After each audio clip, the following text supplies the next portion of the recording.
Oke. Kalau kita ingin unggul, kita genjot di sektor itu. Legalitasnya, jadi perdanya apa aturan-aturan sudah cukup mendukung. Tapi menginisiasi perda inisiatif balai pembibitan ini, karena 60% 70% penduduk kita itu petani.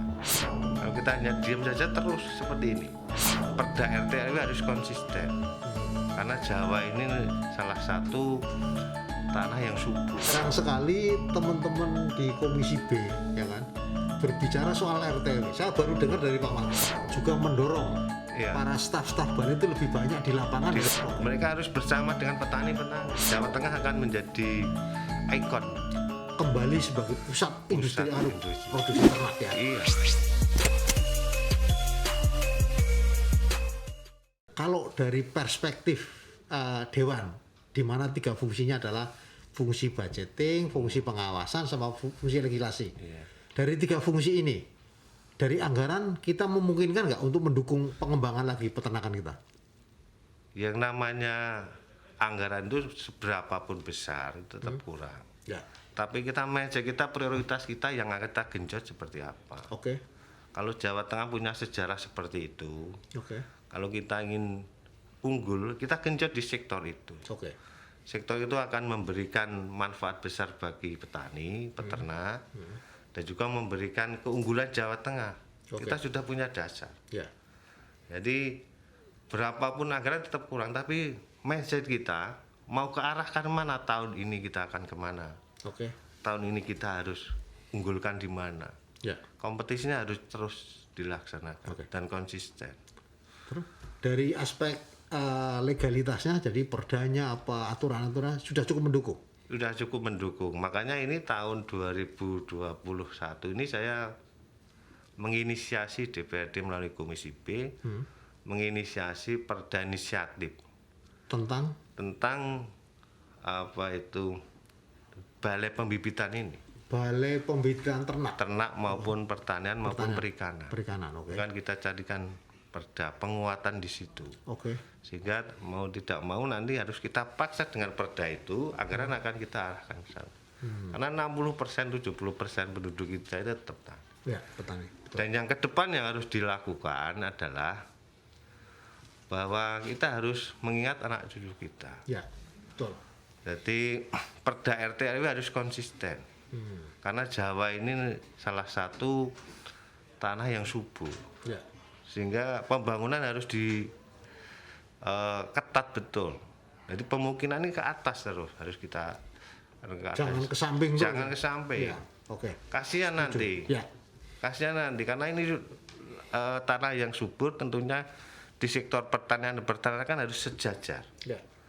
Kalau di situ bisa dilakukan, tentunya kita akan memberikan legasi pada anak cucu kita. Ya. Dan kita tidak ngerepotin lagi nanti. Oke. Karena itu penting untuk pembangunan ke depan.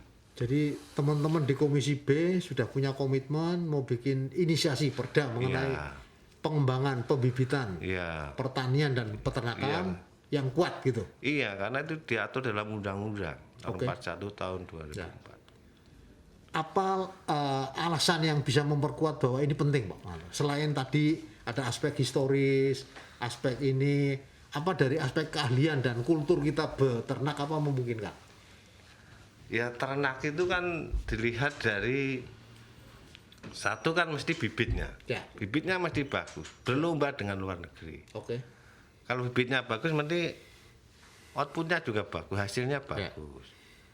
Kemudian pakannya juga bagus. Oke. Makanya juga harus bersinergi dengan petani, karena yang dimakan itu adalah limbah-limbah pertanian. Oke. Nah, kemudian juga tentang alamnya memungkinkan. Nah, kita memungkinkan itu. Oke. Nah, tinggal dengan bibit-bibit yang bagus ini tentunya akan memberikan hasil yang bagus pula. Ya. Karena berlomba terus, tidak mungkin kita akan terus memelihara sapi PO yang lama itu, karena sudah banyak terus berkembang. Baik. Itu harus diikuti terus. Kita harus mengikuti perkembangan yang harus dilakukan oleh negara-negara lain. Ya. Kalau kita hanya diam saja terus seperti ini, kalau tenaga ahli yang ada di sumber bibitan sudah mencukupi atau masih harus bekerja sama dengan perguruan tinggi yang ada? Loh, ternyata kita semuanya harus di situ. Ya, ahli-ahli kita sudah memungkinkan itu. Oke. Ahli-ahli peternakan, tinggal prakteknya saja. Kalau sudah masuk di, saya kritisi ini, kalau sudah masuk ASN, inginnya kerjanya di kantor. Inginnya kerjanya di kantor, tidak sesuai dengan bidang. Saya dokter hewan, saya ahli peternakan, ya harusnya mereka datang. Banyak yang ke sana. Penelitiannya yang harus dibanyaki. Jadi arah perda itu selain untuk memperkuat posisi balai juga mendorong para staf-staf balai itu lebih banyak di lapangan daripada di administrasi. Iya, tidak hanya di pertanian juga harus begitu. Mereka harus bersama dengan petani-petani apa yang mereka keluhkan sehingga cepat, tindakannya cepat. Tahu lapangannya, tahu kondisinya. Jadi jangan gampang puas. Oh, ini sudah hasilnya sudah segini ton, sudah cukup. Ya, harus dikembangkan terus. Itu artinya berarti staf-staf di pertanian, peternakan, perikanan akan lebih banyak sebagai istilahnya pejabat fungsional daripada struktural. Iya. Harus banyak di sana dan mereka harus diberikan insentif sesuai dengan kemampuannya. Kalau banyak ke petani kemudian gajinya sama yang di kantor, mereka semua senang di kantor. Ya. Harus dipaksa di situ karena orang sudah jadi ASN ini mindsetnya inginnya di kantor. Ya. Padahal tidak sesuai dengan kapasitasnya mereka berjuang meraih gelar sarjana itu. Ya. Nah, itu kan perlu untuk diinisiasi.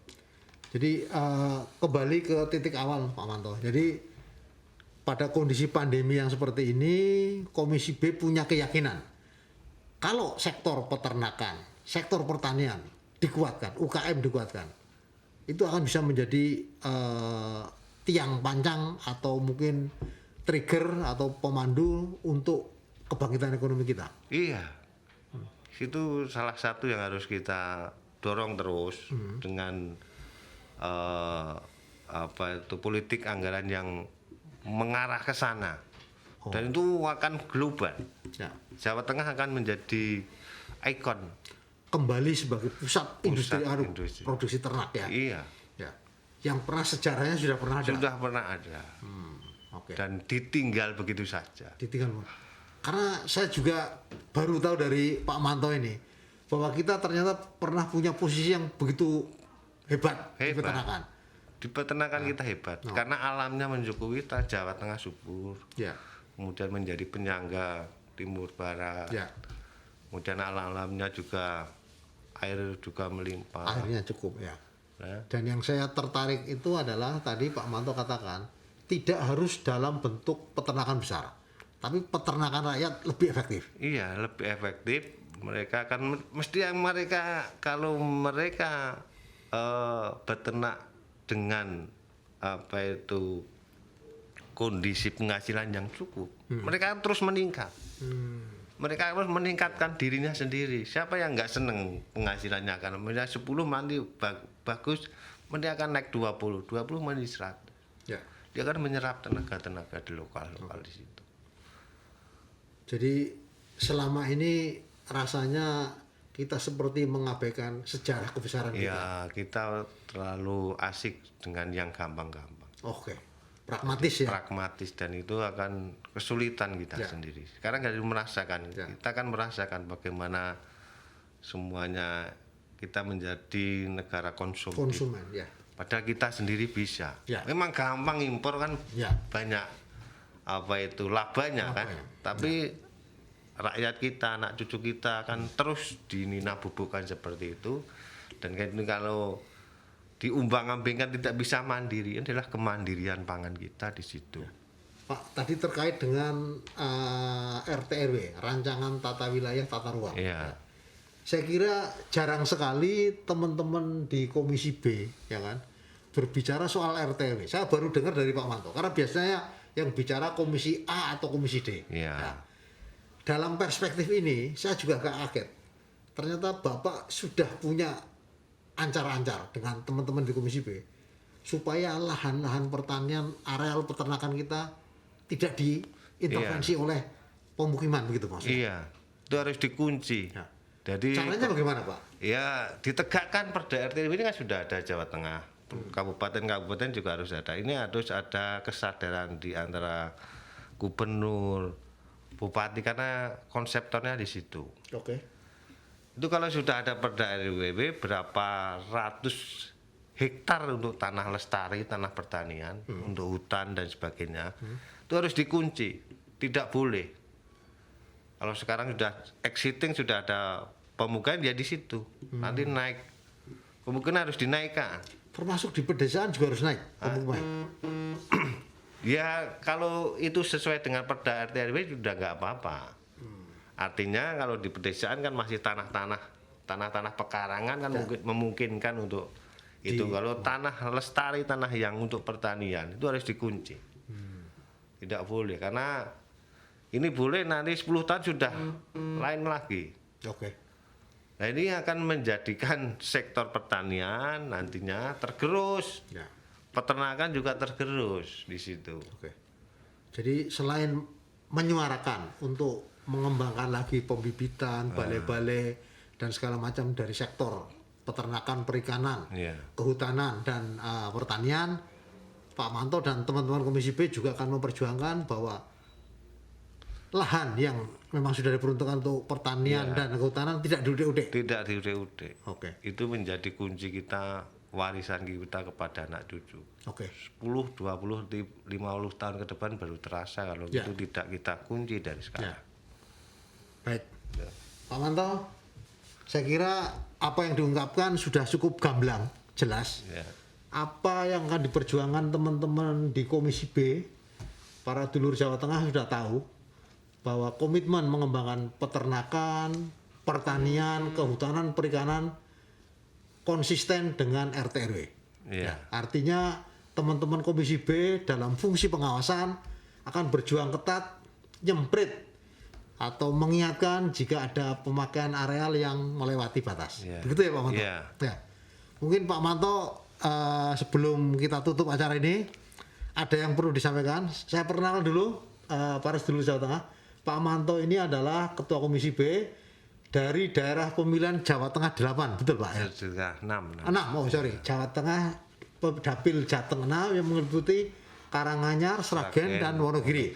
Ya. Pak Manto ini adalah kader dari Partai Demokrasi Indonesia Perjuangan dan sekarang menjadi pemimpin ketua di Komisi B yang membidangi perekonomian. Mungkin ada pesan yang mau disampaikan Pak untuk konstituen dan masyarakat Jawa Tengah?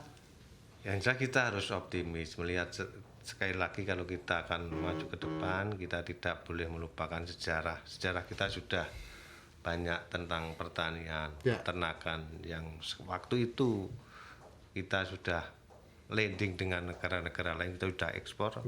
Mengapa mulai tahun 70 sampai sekarang dan jadi impor. Ini yang harus kita pacu. Jadi semangat untuk peternak dan pemerintah, kami berharap gubernur dan DPRD satu-satunya jalan yang harus kita lakukan adalah dengan memberikan support pada pertanian, peternakan, dan UMKM karena itu adalah salah satu keunggulan kita di era pandemi ini. Baik. Saya kira itu Pak. Ya. Terima kasih. Terima kasih Pak Manto atas waktu dan kehadirannya. Dulur-dulur Jawa Tengah, saya cukupkan sampai di sini podcast Parmen dari Berlian TV DPRD Jawa Tengah kali ini. Kami dari Gedung Berlian di Jalan Pahlawan mengucapkan salam dan sampai jumpa di acara mendatang. Terima kasih. Terima kasih. Ya.